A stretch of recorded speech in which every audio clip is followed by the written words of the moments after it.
Hello दोस्तों, नमस्कार। आज का टॉपिक है कि क्या मल्लिकार्जुन खड़गे कांग्रेस को पुनर्जीवित कर पाएंगे, क्योंकि आज मल्लिकार्जुन खड़गे कांग्रेस के अंदरूनी चुनाव में विजय हासिल किए हैं और उन्हें 7,897 वोट्स मिले, जबकि उनके प्रतिद्वंदी डॉक्टर शशि थरूर को 1,072 वोट्स मिले। दोस्तों, यह प्रश्न है कि क्या मल्लिकार्जुन खड़गे कांग्रेस को पुनर्जीवित कर पाएंगे। दोस्तों, जैसा कि आपको मालूम है कि कांग्रेस हमारे देश की सबसे पुरानी पार्टी है और इसकी स्थापना 1885 ईस्वी में A.O. ह्यूम, जो एक ब्रिटिश ब्यूरोक्रेट था, उसके द्वारा की गई थी और इसके सबसे पहला अध्यक्ष उमेश चंद्र बनर्जी थे।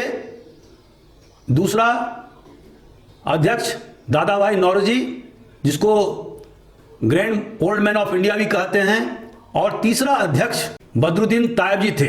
तो आप देख सकते हैं कि कांग्रेस समाज के सभी तबकों को लेकर के शुरू से ही चल रही है, क्योंकि पार्टी के पहले अध्यक्ष हिंदू थे, तो दूसरे पारसी थे और तीसरे मुस्लिम थे।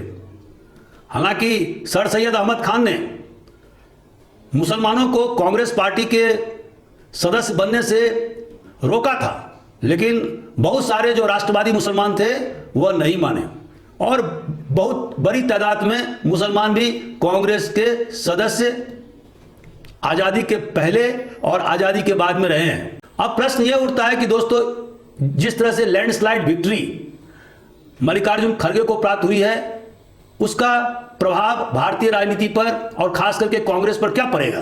तो जैसा कि आपको मालूम है कि अगले साल अप्रैल में कर्नाटक में विधानसभा का चुनाव है और चूंकि मल्लिकार्जुन खड़गे वहीं के रहने वाले हैं, वह 9 बार कर्नाटक विधानसभा में एमएलए बने और 2 बार गुलबर्गा सीट से एमपी निर्वाचित हुए थे। तो उनका एक लंबा राजनीतिक जीवन है जो 1972 से शुरू हुआ था।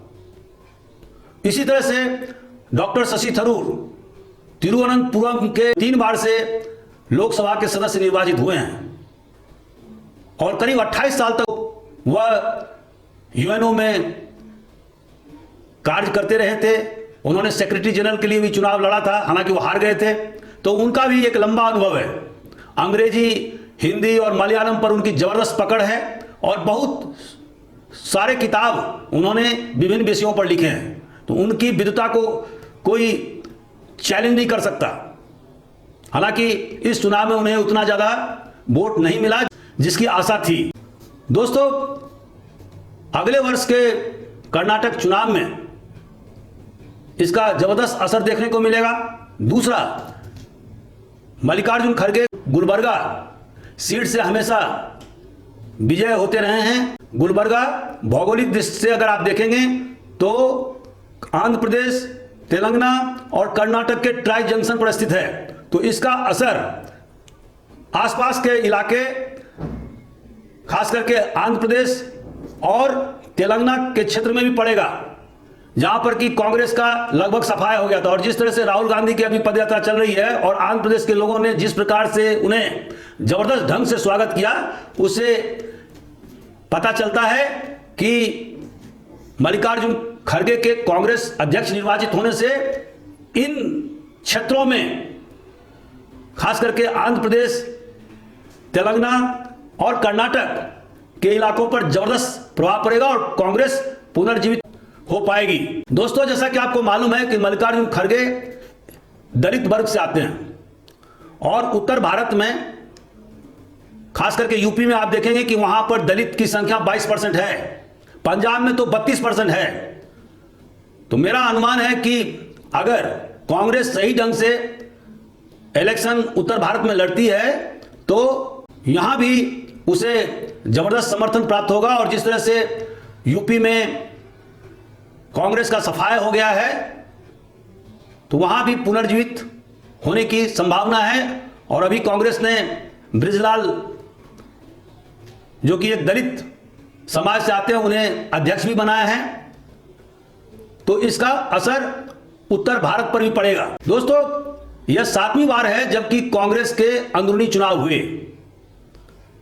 और मल्लिकार्जुन खड़गे के कांग्रेस अध्यक्ष निर्वाचित होने से कांग्रेस पर जो हमेशा वंशवाद का टैग बीजेपी और अन्य पार्टी लगाती थी उससे मुक्ति मिल जाएगी। अब बीजेपी आरएसएस कांग्रेस पर यह आरोप नहीं लगा सकती है कि कांग्रेस वंशवादी राजनीति करती है। हालांकि अभी से उन्होंने रिमोट कंट्रोल थ्योरी इजाद कर दिया है कि गांधी परिवार के रिमोट से संचालित होंगे, लेकिन इसमें कोई दम नहीं है क्योंकि कांग्रेस प्रेसिडेंट का पद बहुत ही बड़ा पद होता है और वह स्वतंत्र निर्णय लेता है, जो हम सीताराम केसरी के समय में देख चुके हैं। नरसिम्हा राव के समय में भी हमने देखा है। दोस्तों, कांग्रेस के इस अंदरूनी चुनाव का असर दूसरे पार्टियों पर भी पड़ेगा और जनता चाहेगी कि दूसरी पार्टी भी अपने आंतरिक चुनाव कराए। और अभी हम लोगों ने देखा कि किस तरह से समाजवादी पार्टी के अखिलेश यादव अध्यक्ष मनोनीत हुए, उसी तरह से डीएमके पार्टी के अध्यक्ष स्टालिन मनोनीत हुए, लालू यादव अभी भी दिल्ली में अपनी पार्टी के अध्यक्ष मनोनीत हुए। तो हमारे देश में आंतरिक प्रजातंत्र एकदम ही नहीं है, खास करके पार्टियों के भीतर।